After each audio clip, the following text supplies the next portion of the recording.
Jumpa lagi para sahabatku terkasih dimanapun berada. Semoga kita semua dalam keadaan baik dan sehat.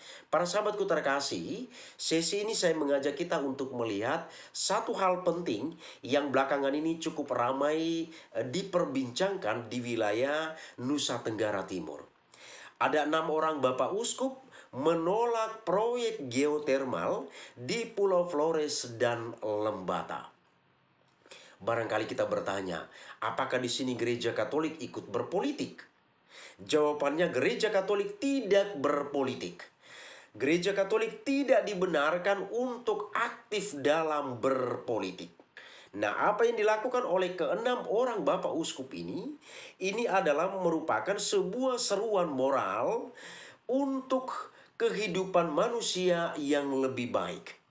Gereja selalu menggunakan istilah bonum commune, segala sesuatunya baik, kebaikan bersama. Itulah yang diharapkan oleh gereja.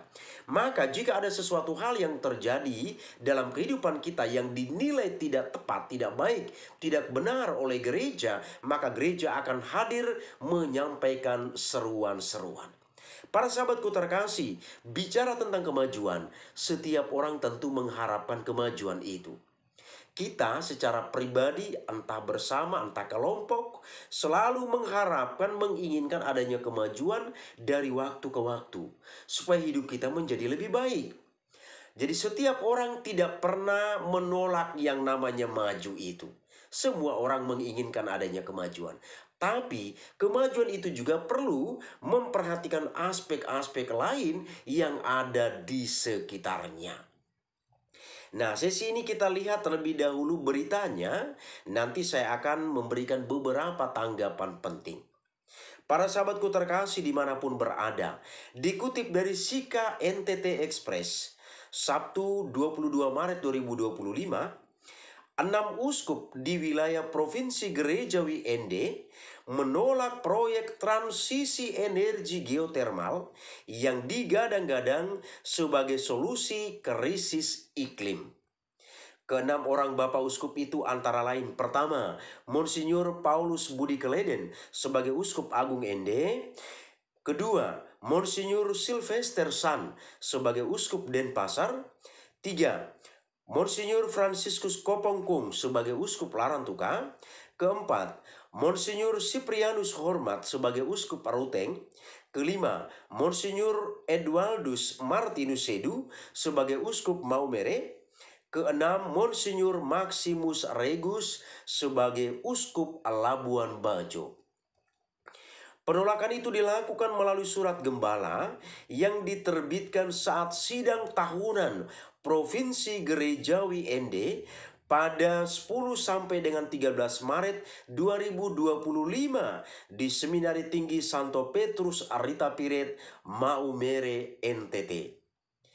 Surat gembala diawali dengan ajakan kepada umat untuk menyikapi tantangan sosial yang mengancam martabat kehidupan. Dalam surat yang ditandatangani oleh 6 orang Bapak Uskup itu mengatakan pembangunan harus berkelanjutan.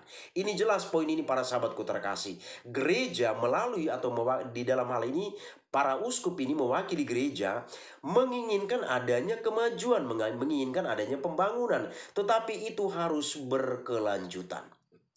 Namun eksploitasi sumber alam atau sumber daya alam termasuk energi geotermal di Flores dan Lembata menimbulkan pertanyaan. Menurut para uskup, pulau-pulau kecil dengan ekosistem rapuh ini beresiko besar. Ini kalimat penting yang harus kita garis bawahi bersama. Eksploitasi yang tidak bijaksana berdampak pada lingkungan, ketahanan pangan, kemudian keseimbangan sosial, dan keberlanjutan kebudayaan.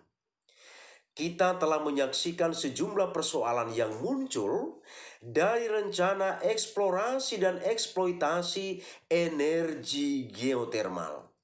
Kami menilai energi geotermal bukanlah pilihan yang tepat untuk konteks Flores dan Lembata dengan tipografinya yang dipenuhi gunung dan bukit dan sumber mata air permukaan yang amat terbatas. Tulis keenam uskup dalam surat gembala ini. Selanjutnya, pilihan eksploratif ini juga bertabrakan dengan arah utama pembangunan yang menjadikan wilayah ini sebagai daerah pariwisata, perkebunan, peternakan unggulan, serta pertanian dan kelautan. Gereja dipanggil menjaga ciptaan. Paus Fransiskus dalam Laudato Si menekankan bahwa krisis sosial dan lingkungan saling terkait. Kami mendorong penggunaan energi ramah lingkungan seperti energi surya dengan tanggung jawab dan visi berkelanjutan. Gagasan ini juga searah dengan surat pastoral konferensi Federasi Para Uskup se-Asia kepada gereja-gereja lokal di Asia tentang pemeliharaan ciptaan. Panggilan untuk pertobatan ekologis pada tanggal 15 Maret 2025. Surat gembala ini juga memuat tentang masalah sosial lainnya seperti perdagangan orang, stunting, dan wabah peternakan serta pertanian. Di akhir surat gembala ini ada 5 seruan dan ajakan kepada umat di wilayah Provinsi Ende. Pertama, menjaga lingkungan dengan menolak eksploitasi sumber daya yang merusak ekosistem termasuk energi geotermal di Flores dan Lembata yang menimbulkan pertanyaan berbagai pihak saat ini. Kedua, menjadi suara bagi yang tidak bersuara atau yang tak bersuara dengan berperan aktif dalam pemberantasan perdagangan orang. Ketiga, mendukung program kesehatan dan gizi khususnya pencegahan stunting dan kesejahteraan anak-anak. Keempat, mengupayakan pembangunan berkelanjutan yang memperhatikan kesejahteraan sosial dan kelestarian alam. Kelima, terlibat dalam aksi nyata seperti kampanye lingkungan, advokasi, kebijakan publik, dan gerakan sosial untuk keadilan. Para sahabatku terkasih, inilah berita tentang keenam uskup menolak proyek geotermal di Pulau Flores dan Lembata. Barangkali mungkin kita bertanya, apa sih sebenarnya geotermal ini? Nah, sekilas kami memberikan informasi tentang apa itu geotermal. Geotermal atau energi panas bumi adalah salah satu bentuk energi terbarukan yang dihasilkan dari panas yang ada di dalam bumi. Biasanya energi ini dimanfaatkan untuk menghasilkan listrik melalui pembangkit listrik tenaga panas bumi. Energi panas bumi adalah energi yang dihasilkan oleh panas yang terperangkap di dalam bumi. Panas ini berasal dari sisa-sisa panas yang dihasilkan dari pembentukan bumi dan peluruhan unsur-unsur radioaktif di dalam inti bumi.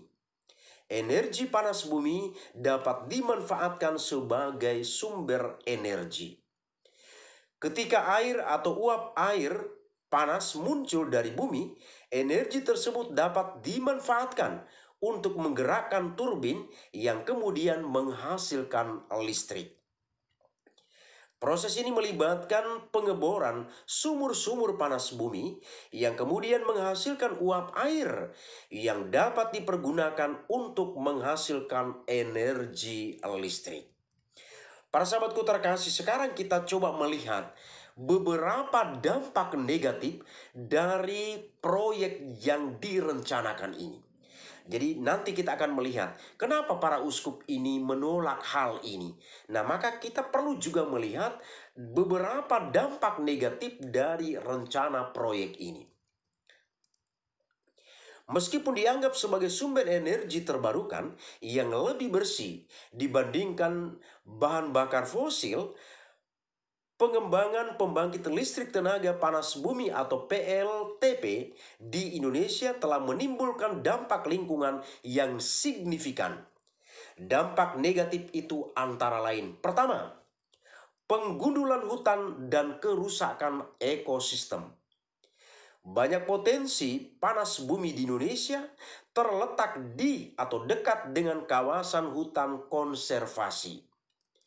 Pengembangan PLTP seringkali memerlukan pembukaan lahan dan pembangunan infrastruktur seperti jalan yang menyebabkan penggundulan hutan dan kerusakan ekosistem. Kedua, polusi air. Proses eksplorasi dan pengoperasian PLTP dapat menyebabkan polusi air seperti yang terjadi di PLTP Batu Raden, di mana pencemaran air sungai mengakibatkan berkurangnya sumber air bersih bagi masyarakat di sekitarnya. Yang ketiga, emisi gas rumah kaca. Meskipun emisi CO2 dan H2S dari PLTP lebih rendah dibandingkan dengan pembangkit listrik berbahan bakar fosil, emisi ini tetap ada dan bervariasi tergantung pada karakteristik reservoir dan jenis uap yang digunakan. Keempat, resiko keracunan.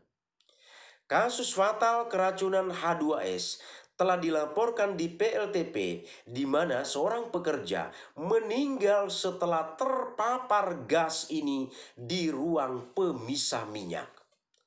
Analisis menunjukkan konsentrasi sulfida dan tiosulfat yang telah sangat tinggi dalam jaringan tubuh korban mengkonfirmasi keracunan H2S sebagai penyebab kematian.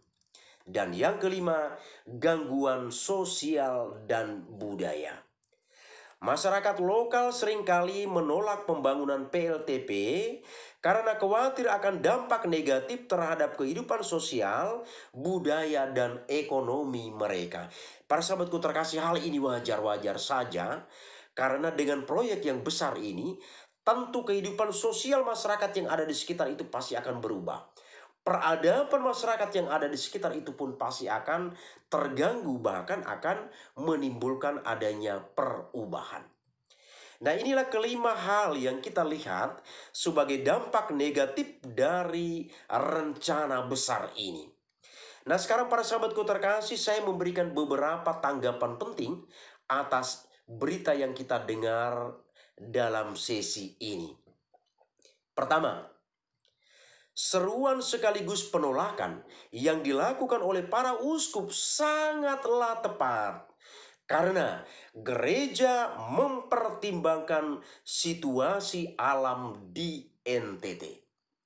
Jadi perlu kami katakan sekali lagi bahwa penolakan yang dilakukan oleh para uskup ini adalah hal yang sangat tepat. Karena mempertimbangkan situasi alam yang ada di Nusa Tenggara Timur. NTT terdiri dari pulau-pulau kecil. Saya bicara ini karena saya seorang NTT. Saya tahu persis bagaimana NTT itu sebenarnya.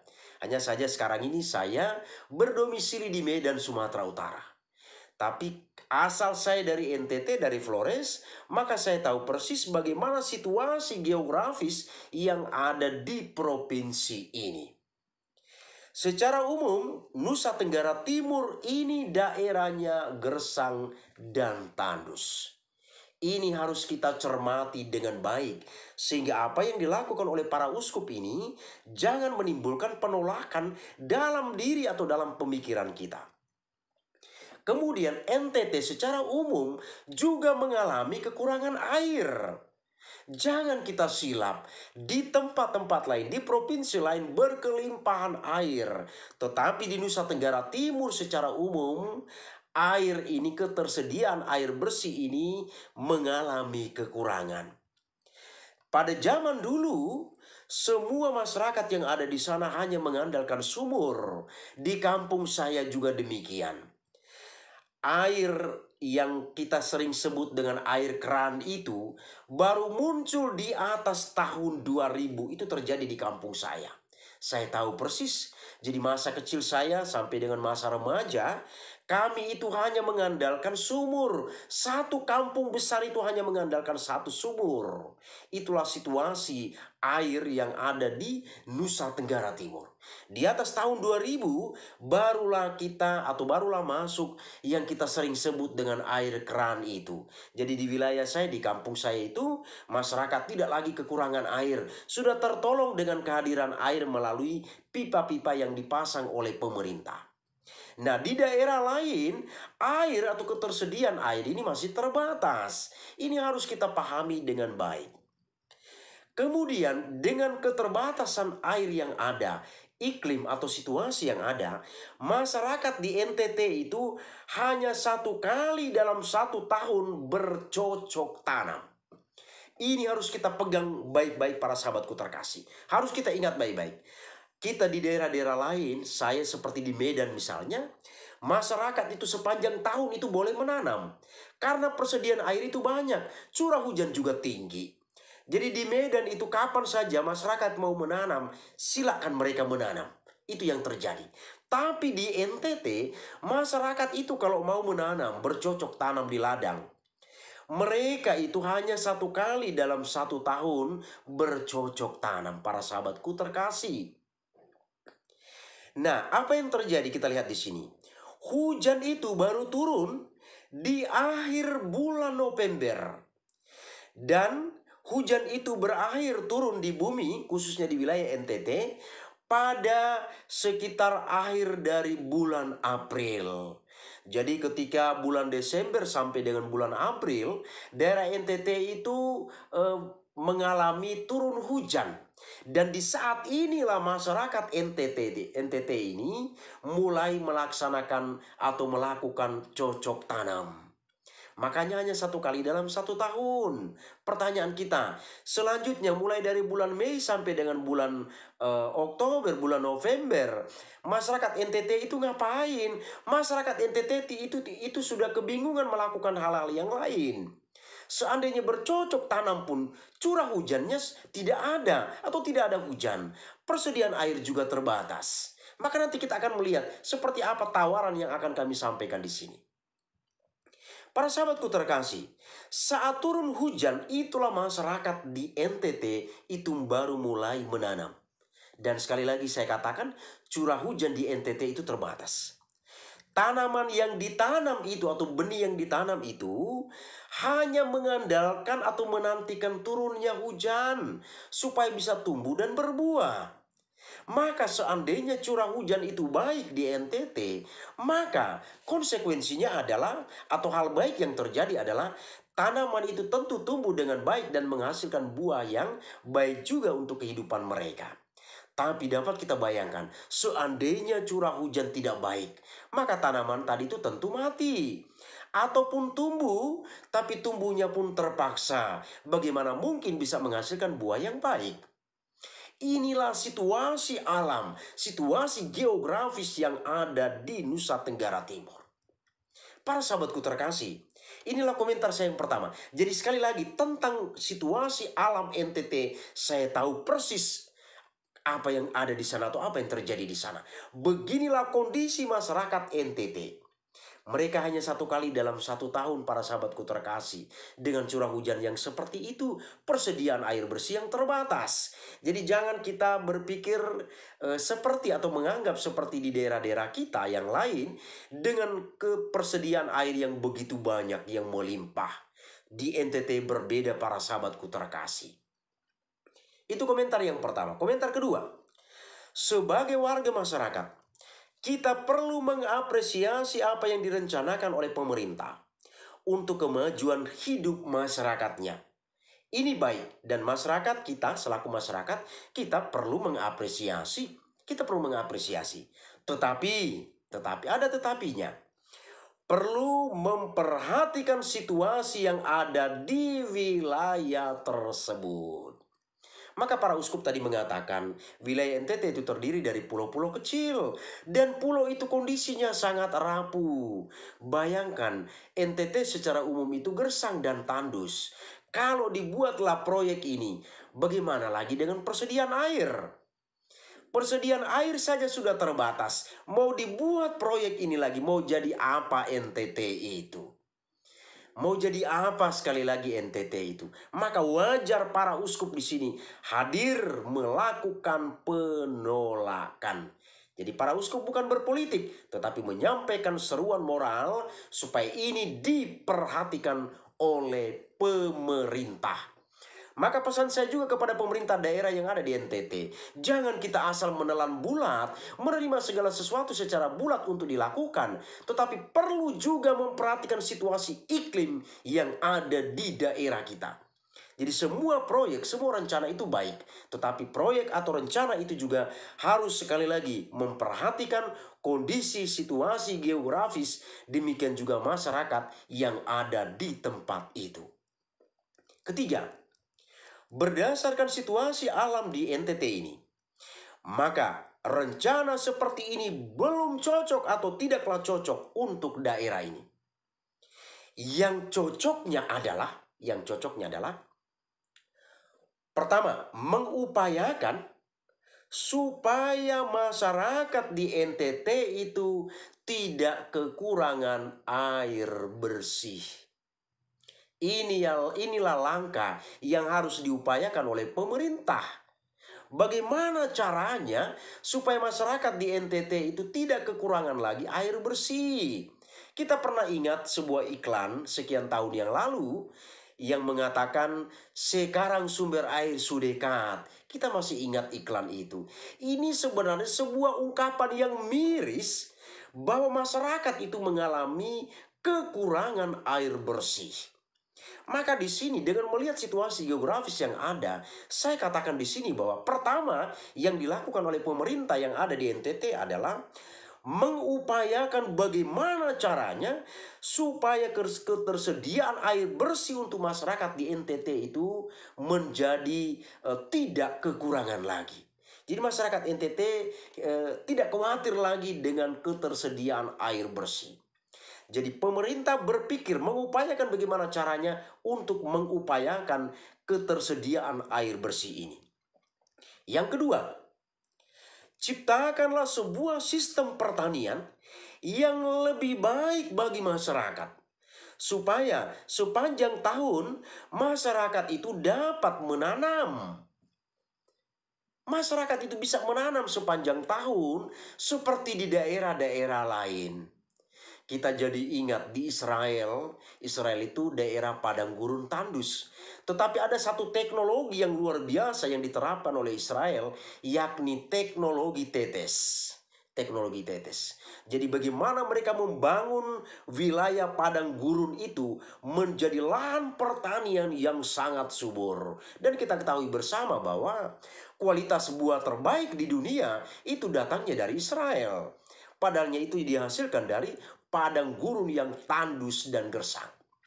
Maka di sini himbauan saya yang kedua kepada pemerintah yang ada di sana, bagaimana menciptakan situasi di sana sehingga sepanjang tahun itu masyarakat itu terus bercocok tanam. Jangan hanya satu kali saja. Ya wajar dong kalau hanya satu kali, apalagi gagal panen, masyarakat NTT tentu mengalami kelaparan. Ini konsekuensi yang sangat logis dan benar. Maka cobalah berpikir tentang hal ini. Jangan terlalu jauh membuat sebuah angan-angan, tetapi berpikirlah hal yang sekarang sedang dialami oleh masyarakat yang ada di NTT. Itu yang kedua. Yang ketiga, bangunlah sarana transportasi supaya apa? Hasil bumi yang ada di masyarakat atau di lingkungan masyarakat itu bisa dipasarkan dengan lebih baik dan memperoleh harga yang lebih baik. Saya pernah berlibur ke NTT, ke kampung saya, datanglah para pedagang di sana.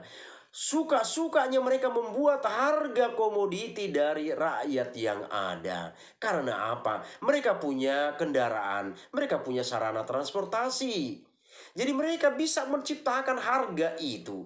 Lalu pergilah mereka ke tempat yang lebih jauh lagi, ke kota, menjualnya dengan harga yang lebih tinggi. Mereka menjadi kaya raya, masyarakat tetap menjadi miskin.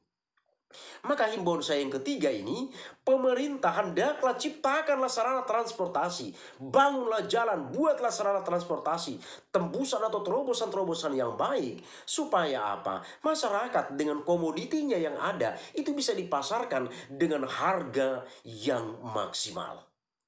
Demikianlah para sahabatku terkasih, berita ini, demikian juga tanggapan saya. Semoga ini semakin membantu kita, dan kita selaku umat beriman, umat manusia, kita harus selalu cerdas dalam menanggapi segala hal yang terjadi dalam kehidupan kita sehari-hari. Terima kasih, Tuhan memberkati.